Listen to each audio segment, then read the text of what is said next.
collaboration.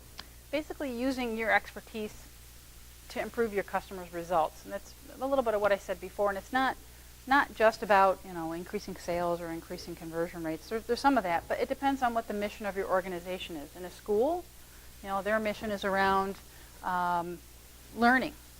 Same thing with a lot of colleges too. So what can you do to put teachers back in the classroom or make it easier for off-campus professors to submit the work that they have? So you really got to hook into what the mission of the organization is and really play to that. The Sun Life example I have, and they're one who's on that, getting towards that far side of the automation stages where they keep adding things. They had a sales meeting, and somebody raised their hand and said, how come all the sales proposals, and this is a fairly major financial services organization, how come the sales proposals look different?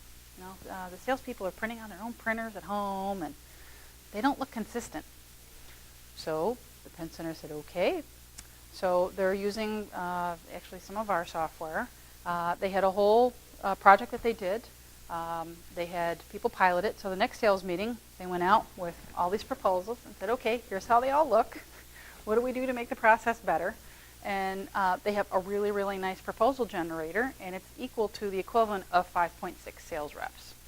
That's huge. But if it's the equivalent of 5 people generating revenue, that's probably a pretty big number on an efficiency scale.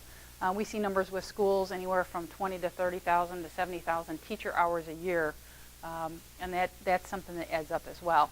So whatever the metric is for your organization that makes sense, so that you can help them be more efficient, again, is going to help you be more relevant. Events, sort of internal trade shows, kind of open house, but not exactly. You might bring in some vendors to show them, what's new maybe with paper or what's new with some sort of materials. People might generate ideas. Developing relationships and staying connected. This is one that I've used, the 3 questions. I call it stop, start, continue. What are we doing well? What are we not doing well? What should we stop doing? I know of an implant that uses that, and it's been very effective. They use it on almost everything to help them problem solve. Some folks have talked about getting that problem-solving reputation. People coming in and saying, I saw this thing. Can you do this thing for me?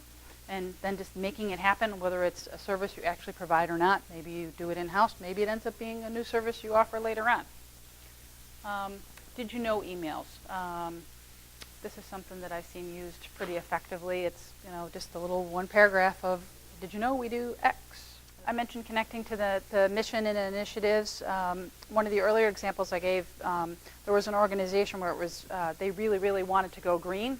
So everything that the Print Center did was tied around that. Okay, I'm looking at this equipment and it's going to use less power. It's going to use less chemicals. It's going to be safer. We had some sort of employee issue last year. Well, now we're not going to have it because we have this different process or this different equipment in place. Using vendors as resources. That's, as a vendor, I love it when somebody comes to me and says, hey, what about this? What about that? I like connecting implants. You don't compete with each other generally. So oftentimes we'll know if somebody who's doing something. We have an example of someone sitting here in the room who connected with another implant about a month ago, and they've been sharing information. So it helps everybody learn. Associations I mentioned earlier. IPMA, it's the Implant Printing and Mailing Association, and then there's ACUP, that's college and university. Tying yourself with those organizations, going to the conferences. They have forums where you can put out questions and learn from other implants.